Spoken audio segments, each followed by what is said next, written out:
He just needs somebody to love. Needs somebody to love. Are you gonna harmonize with me? I don't know how. Micah never knows what I'm gonna do for these intros.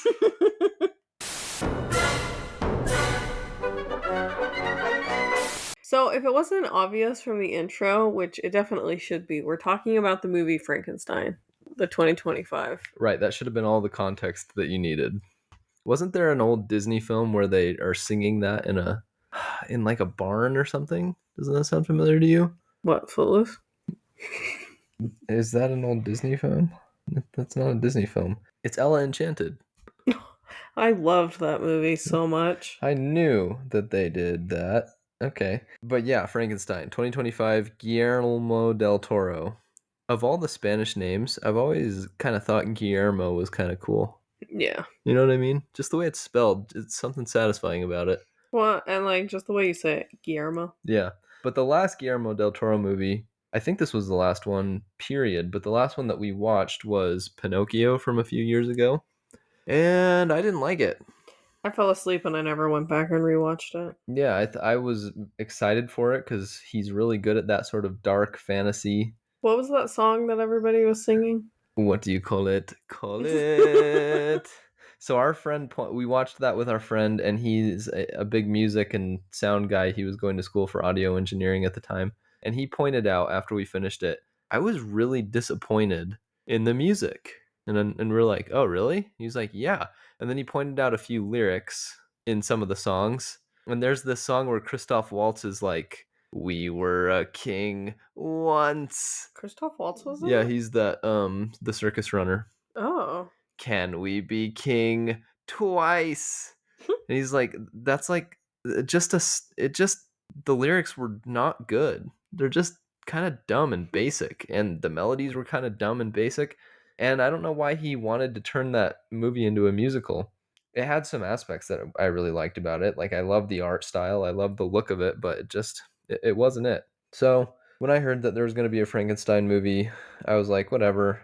It's Guillermo del Toro. I feel like I sometimes like him and I sometimes really don't. Recently, haven't really liked him at all. But then people started talking about this movie and raving about it like it was one of the best movies of the year. So then it got onto my radar in a big way, and I figured had to watch it. Made Micah watch it, even though it's gory, and we watched it. And what did we think about it, Micah? Do you want to give a synopsis? Do people know the story of Frankenstein? How could they not? The story's been around since the 1800s.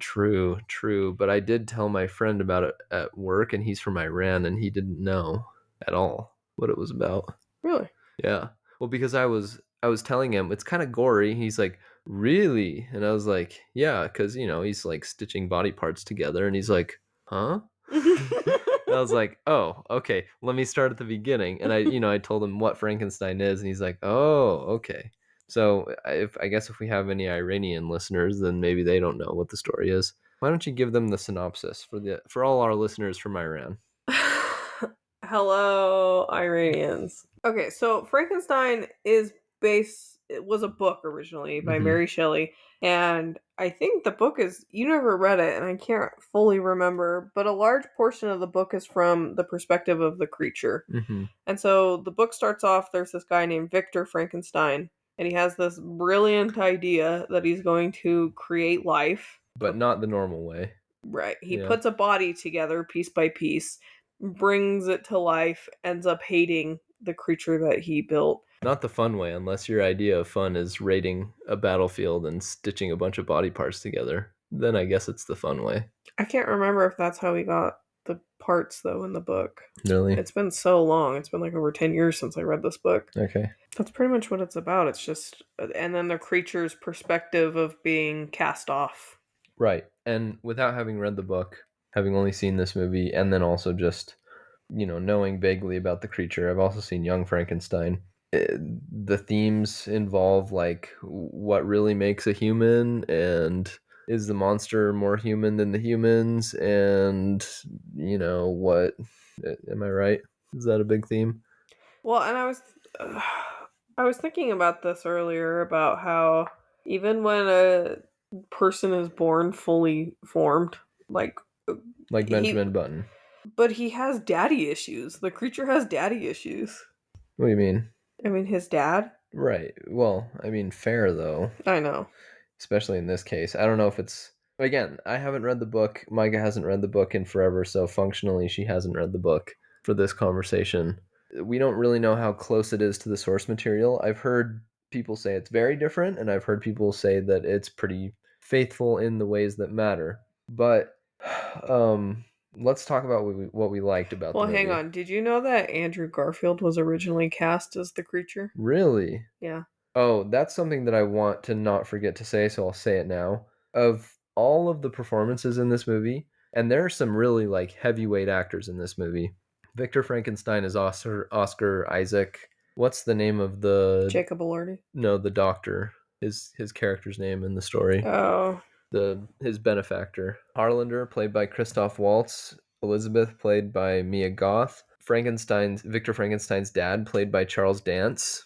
Of all of the performances, Jacob Elordi was the best, I think, by far, that's what as Frankenstein. that's what a lot of people said. Which is like I was not expecting that. I was like, oh yeah, sure, Jacob Elordi, whatever. He's getting cast in a lot of stuff now. He's the monster. I'm sure he'll be fine. He was really, really good. Mm-hmm. Like you just wanted to give that big guy a hug, the entire movie. The poor big guy. Even after he did like some really violent things, you were still just like, yeah, but it's not really your fault, is it? I'm sure another theme is if you treat someone like an animal, they'll behave like an animal, right? Which is sort of what happens. Again, I've heard that it happens to a more extreme degree in the book where the monster becomes much more monstrous and just cruel. In this movie, though, every piece of violence that the monster does is at least somewhat justified, I'd say. Yeah. I don't think he ever does anything that's just outright cruel, with maybe one exception, and it's kind of an accident, and we'll get to that in spoilers. Something I wanted to note.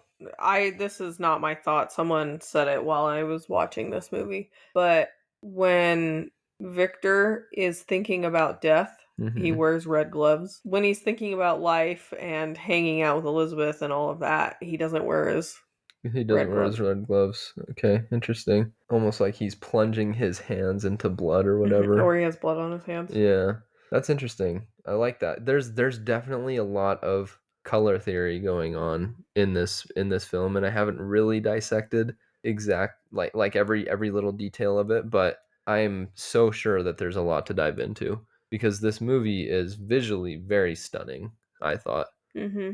It's very dramatic looking. It looks so good though. I've heard people sort of complain about the how like Netflix films always look too clean. They look a little bit too Is this sharp a and Netflix? yeah, Hmm. produced. Yeah, but I didn't really notice that in this movie. There are some shots that are just like jaw-dropping. The one that first comes to mind is when he's following Elizabeth through the rain in Edinburgh, and it's like gray and blue, but it's done in like a very saturated way. So it pops and the rain is just like pouring down. And then they're doing this gothic harpsichord music as he's pursuing her in the rain. And it's such a vibe. Mm-hmm. It's really, really cool. And then there's, shots during sunset, shots during snowstorms, shots during torrential rain, just all kinds of shots that are just like you could just put that as the background on your TV when you have guests over and everybody would feel calm and happy. But it's very very strong in the visual department. Very well shot, very pretty, very well edited. Whoever did the color grading did a great job at making it feel fantastical but also beautiful. Christoph Waltz's character, Herr Harlander, does not exist in the book. Oh really? And a lot of people are saying they love Christoph Waltz and he did a good job, but his character is unnecessary. Because what does he really add? Well, he's the one that funds the whole. Apparently, in the book, it's unknown how it's funded. I mean, you don't really need to go into it. I guess not, but I like that they have an explanation for who it was. It wasn't addressed in the book, Yeah. or his family is just wealthy.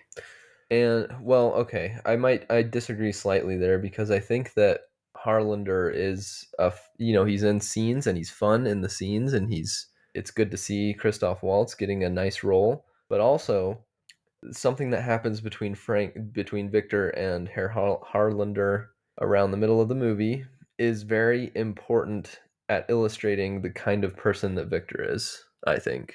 I think it could have been shown regardless without him there I think I because of how the creature's treated. Yeah, but the way the creature is treated does not surprise you at all after seeing Mm. how he treats Harlander Yeah. in that moment. So, you probably could have omitted that character, but I'm glad he's there. The costumes are also really, really great. The sets are really, really great. The music, really, really great. I wrote this down, and hopefully this isn't a spoiler. It's very light in the spoiler department, but I felt that there were too many complicated speeches that characters give when they're dying. Did you notice that? There's like 3 or 4 of them where people are like super eloquent and like saying the most sound profound things, and I'm okay with that happening like once in a movie, but like 3 or 4 times, okay, stop it. People are out of breath when they're dying. you know That's funny. it's I didn't love that. That's nitpicky, sure, but it kind of annoyed me. Some people felt like this movie was paced poorly. How so? They felt like the movie spent too much time on before what was it? His research and the creature being built to when he was born is like the Too first long. part of the movie, and that's too long. I liked the whole thing. I disagree with that. I agree. I thought it Yeah. was paced fine. Yeah. It is extremely gory. We should probably do Oh yeah, Parents Parents Guide. Guide. And that's really the only reason it's R. There's But, no but nudity, there's no language, but it's gory. yeah, And not just because it's Victor is building. building a corpse with pieces. It's also like the violence that happens when characters are fighting or when the monster is lashing out. Like those parts are gory too. Yeah, I knew that Jacob Elordi was tall, but I didn't realize how tall he really was until like this movie. And there probably is some camera work going on to make him look taller, but he's 6'5". Mm-hmm. Oscar Isaac is 5'9". Yeah, so much taller. Yeah. 212, so that's 8 inches taller than him. Hmm. Yeah, that's a big difference. I also wrote it's kind of a romance at its heart, and it kind of is, a little bit, but not totally. I feel like it's also, it's the things that we've already talked about, like what makes a monster, what makes a man, how is someone going to behave when you treat them like a monster. It also has romantic themes in it, and then it also has daddy issue themes in it, and you know reconciling who you are and all that kind of stuff. So I think it's maybe a little bit reductive to call this story a romance because it's more than that. It has that element to it, but I think it's more than that. This is not a profound thought at all. I was just listening to a book and I've been thinking about this recently that so much of your adult life and how you think and how you react to things or your inner voice is dependent on how you were raised Hmm. and how you were treated and your life events as a kid, as you're coming into consciousness or whatever, you know. Mm-hmm. And I feel like that is referenced Yeah. here. Yeah, that part is so sad when Frankie, or I'm calling him Frankie. I know he's the monster or the No. creature, You have to call him the creature, otherwise I'm gonna get confused. but here's the thing. He is Victor Frankenstein's son, so is he not also Frankenstein? But he's not named. But So, but he's his son, he inherits the name. yeah. Unless you want to say he's one of the body parts, that he takes one of the former owners of one of his body parts last name. Well, okay, while we were watching this, I was thinking, do you believe in a soul? I don't know. I don't even know what that means. What does it mean? Like, Your life yeah, force? your life force, your consciousness, your brain. I don't know, all of Yeah, that. that's what I would assume it is. It's just the complexities of how your brain works. So I was thinking, obviously this is a fictional story, Yeah. but if this were possible and you could power a human body by zapping it with electricity, Yeah. with enough wattage of electricity, I guess, Hmm. where would your life force come from? Your organs working in harmony, I guess, is all it is. So it is sort of just like kickstarting a battery in your car. Your car has all the parts it needs to go. And It so just needs that zap. consciousness just comes from synapses and his I mean, organs and all of that, his this brain is just working. yeah, this is just one school of thought. Obviously, other people, and even this movie and this story seems to believe in God because God is referenced oft, right? Victor references God. The monster references God. Everybody's referencing God.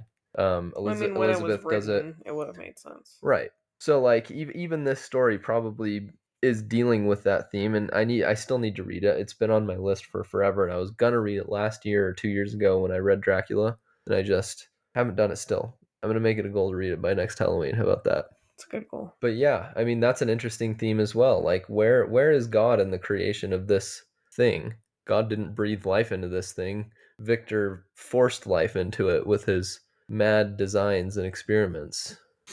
That was something I read online was for someone who is trying to create life so hard, he's spending so much time trying to create life.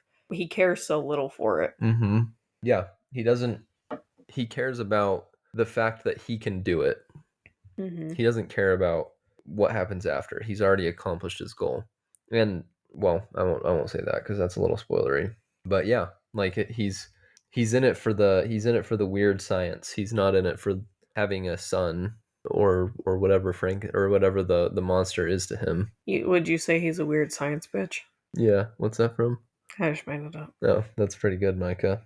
He made you look like a stupid science bitch. Name that reference in the comments, please. But Frankie learning the world is very endearing. Like when he's putting leaves in the Stream. sewer and watching it go, or when Victor leads him down there for the first time and then he cuffs him and he's like, "What's this? What's this?" And then he tries to follow Victor out, but it doesn't work. It doesn't work. That's so sad. Yeah. I was just thinking of our baby. Like, what if we did that to our baby? So sad. Well, Yeah, yeah. just terrible. Because the child trusts you completely. You're the only person that it has ever known, and it how does it handle it when you start to break its trust? Poor Frankie. You know what I mean? The way he learned to read, I think, is pretty similar to the book. Is it Yeah. being taught by the Not that part, but him observing someone else being taught. okay? I can't remember if he actually met the old man. Yeah. I thought it was a good line when Victor was complaining to Elizabeth how the creature only says Victor because for a long time that's the only word that the creature can say. And Elizabeth says maybe because right now that word is the whole world to him. And she says that angrily to him because he's being a bit of a dick, complaining that this functional baby doesn't know how to say more than one word after a couple of weeks or whatever. And she's like, knucklehead, like you are his world right now. So I thought that was good. I thought that was a good way of summing up in one sentence why that word was so important. I also wrote some other notes about Frankie himself. You want to hear him? Mm-hmm. Loves mice, loves deer, No, I think he just loves life. loves mice, loves deer, hates wolves, hates getting shot. Oh, these are really profound. These are a few things about Frankie. You must have been thinking about this for a long time. I was paying attention, Micah. There are a few dicey CGI moments, I thought. In particular, there's a fire and an explosion that Frankie escapes from. A few parts of that just didn't look super real to me. Of That was all practical. the blowing up. No, it wasn't. Yeah, it was. No, it It wasn't. happened. Also, there's a scene where he fights some wolves, and it doesn't look bad, but it doesn't look quite right. I don't really know how to put my finger I feel like a on lot of it. CGI wolves look off. Yeah.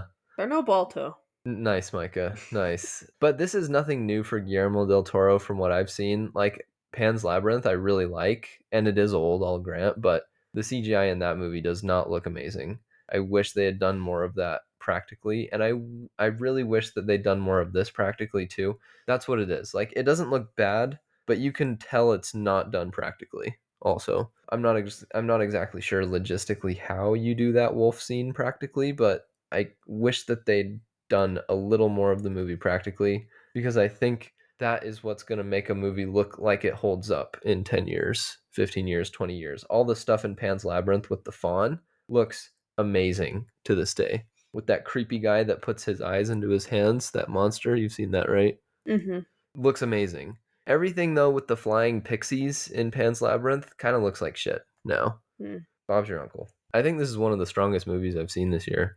Weird that like Sinners and Frankenstein are two of the, and I don't really like horror very much, but these have been two of my favorite movies so far this year in 2025. So, and also I did want to add I liked this a lot more than Nosferatu, Oh, which came out last year. Yeah, I, no, I you saw that at New Year's, I think. did that come out this year? Yeah. No, I think it came out before though. Are you sure? Oh, maybe, but I think because you saw it when you were building your computer, and that was at the start of the year. Yeah, I feel like that came out before though, 2024. So it must have come out at the very end of last year. I liked parts of Nosferatu, but it was just a little bit overly sexual for being the Dracula story, which is somewhat sexual, but this was just like sort of over the top. Didn't love that about it. And I don't know, I found Frankenstein to be a little bit more pure, like the man himself, like Frankie himself. Just a pure guy, pure as the driven snow. So I'm gonna give it a 8.5 Victor out of 10. Nice. Besides the violence, which I did look away for, I thought this movie was pretty good. I liked it. I would definitely watch it again, and I would recommend it to people. It's not my favorite, just because violence and all of that is not my favorite, Hmm. but I liked it. I think I'm gonna rate this an 8. Jacob Elordi sitting in his makeup chair out of 10. Which I'm sure he spent a lot of time doing. Yeah. Before we do spoilers, do you think we should rate all the scary movies we've watched this year, real quick, like in a ranking? Oh, sure. We started spooky season off with, and some of these are not going to be horror movies per se. We know we just weren't sure about that when we picked them. So anyway, there's your disclaimer. But the first one we watched was Dragon Tattoo, I think, Yeah. and then we watched Gone Girl, and then we watched The Shining. The Shining, and then we watched Shutter Island, and then we watched Frankenstein. Am I missing anything? Does Sinners count? Oh shoot, do we count Sinners? It is kind of a horror movie. Okay, yeah, Sinners as well, but we didn't watch that for spooky season. But we'll add it in there, just to be assholes and rank them. What would your ranking be? Most scary to least scary. No, I'd say favorite. Oh, the ones that I enjoyed the Yeah, most. yeah. Which isn't super fair because I already know my number one is not a scary movie, but anyway, go ahead. Well, I don't know that I can rank it like that. I really enjoyed The Shining, Mm-hmm. and I really enjoyed Shutter Island. I really enjoyed this. I really enjoyed Sinners. Really, I enjoyed all of them except for Dragon Tattoo. Okay. So that's your Yeah. last place? Okay. So it's like, Gone Girl? that's yours? No, I'm saying you're forgetting Gone Girl. Oh. I Yep. guess it's like all in first place. Shutter Island, Shining, Sinners, Frankenstein. Second place, Gone Girl. Third place, Dragon Tattoo. Really? Gone Girl is behind all those other ones? I don't even remember. Okay. Brayden, that. What? I expect you to be scientific about this, even though I just sprung it on you just now. Okay, so that's canon.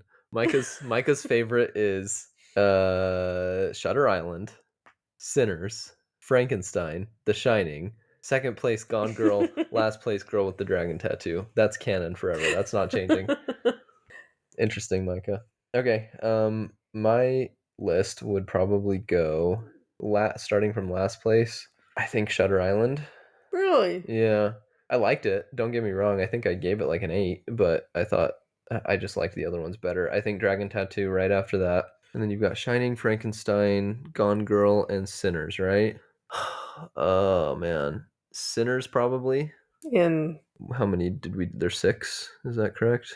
the fifth? No, that would be fourth. So Sinners in fourth. Third place would go to Frankenstein, I guess, in third. Second place is The Shining. First place is Gone Girl. I really liked Gone Girl. Hmm. Thought that was really good. And it's not a scary movie, so it's not totally fair. But that's the one that I would soonest rewatch probably. But all great. Like they were all very solid, very strong. Anyway, spoiler time. I'm kind of confused. Okay.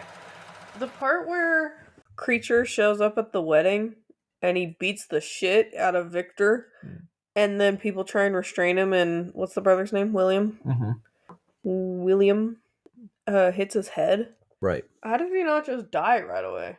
This is what I'm saying. Like, how does he have the strength to give a dramatic speech? And then also, Because Elizabeth gets shot, and she spends a decent amount of time lying there in her own blood because William comes in after she gets shot, and that's there's a struggle, and and then that's when William gets bashed against the wall. And then Frankenstein carries her slowly out of the wedding and presumably carries her slowly all the way to this cave like a mile away. and then lays her down. And she still has the energy to give this like googly eye kind of speech to Frankenstein with her last breath. And I'm like, okay, come on. And this is right after William does his little googly eye speech with his last breath. And then we still have at least two more googly eye speeches on out of dying breaths for people to give. One of them is when Filch gives his googly eye speech with his last breath after being ripped apart by wolves and after Frankenstein has killed all the wolves. So all that time has passed and he still has the energy to give this speech. And then Victor himself gives his dying breath speech at the very end of the film, which that one I was more okay with because he's slowly dying over the course of the movie. So that one I'm more okay with. But still, that's four off the top of my head. There's probably other ones that I'm missing. Hmm. What do you think about the fact that Creature's immortal? It didn't make sense to me. Like, why? Why does he heal so fast? The only thing I can think of is his life force came from nothing. Yeah, I think the only acceptable answer to that question is it's just magic. You know, he's Frankenstein. Which I'm kind of okay with. Yeah, it doesn't need to explain that, but it does. I mean, it does offer like an interesting sort of friction, not friction, but what do they call that in storytelling? Conflict. That does introduce an interesting sort of conflict between Frankenstein and himself, or you know, the monster creature, the creature and himself, the creature and the world, because he wants companionship and he wants to be loved and he wants to belong, but he's so different that he knows that he'll never be accepted and whatever. So he has to live forever alone and nothing can kill him. Like that would be frustrating, right? And confusing. Because basically, from his birth, you know, he got chained up because he's so big and strong, and it's dangerous to leave a baby that can rip a hole in your face untethered. So, you know, to an extent, I understand why Victor might have felt like he needed to do that. But then Victor tries to burn him alive, set him on fire, and then after that, he escapes and he's wandering through the forest and he's trying to pet a deer, and then a hunter shoots the deer, and then the hunter shoots him. That was sad when the deer died, and then Yeah. he gets shot and he doesn't know what's happening. Yeah, because he looks so confused. Like, why would anyone hurt this deer that I was petting and feeding berries to? And then he has to go live in the like mill and peek through the cracks at this family. And then he befriends the old man of the family, but then the hunters come back and then they shoot him again. And he's being hunted the whole time. So he's like, okay, so life just kind of sucks dick, does it? I wish I could die, and then he can't die. Mm-hmm. And so he has to learn by the end that, you know, if you can't die, you might as well live, right? And I think Victor tells him that. Who tells him that? Does the captain tell him that? Does Elizabeth? No, it's at the very end of the movie. That's probably Victor then. Yeah.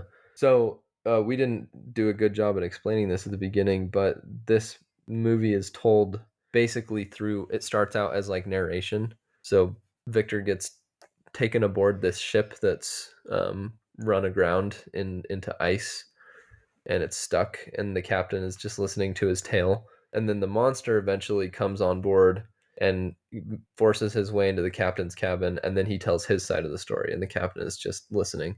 I saw this meme and it was an up close shot of the captain's face, and it was like the face of a man who's about to be trauma dumped on for 2.5 hours. I saw one and it was the captain's face, Yeah. and it was the captain is us and we want the tea or something like that. Or is the Yeah. audience. Yeah. But apparently that's how the book is too. It's told through the vessel of these characters narrating the story Okay. that happened. But it's not always like narrated. It only starts that way when Victor starts telling his story, and then it just sort of follows Victor's life as if it were unfolding in real time, and then the same thing happens with the creature. But Like, normally that's something I don't love in movies when it's just narrated, but this worked, I thought, pretty well. Mhm.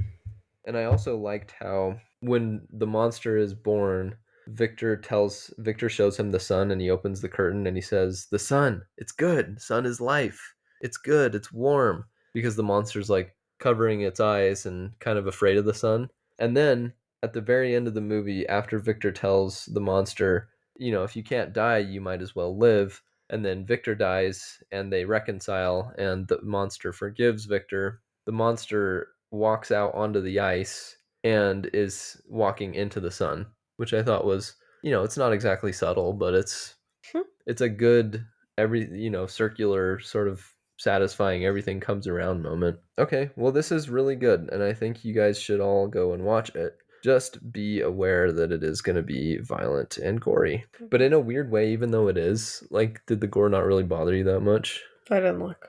Every time? Well, you saw some of it. Like, you saw his leg get snapped in half. That was really bad. It's not like snapped in half, is Yeah. it? I thought it was like, I mean, you can see inside of it, but it's still connected uh, as well.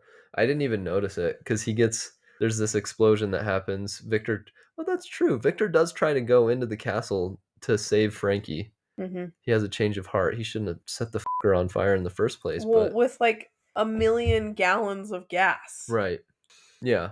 Anyway, he does try to go back in to save Frankie, but then there's an explosion and it rocks his shit, and then it like snaps his leg in half somehow. And I didn't even notice it. I was just like, "Oh wow, that sucks." And I look over at Micah and she's like cringing. And I'm like, "Why are you cringing?" And then I look back and I'm like, "Oh." I didn't see his leg literally split in half. Sheesh. It was Um, like, like when you take a bite out of an apple? mhm. That was his shin. Yeah. Yeah, pretty rough. But I mean, that's not even close to like the most graphic part of this movie, I don't think. Like the fight with the wolves is pretty bad.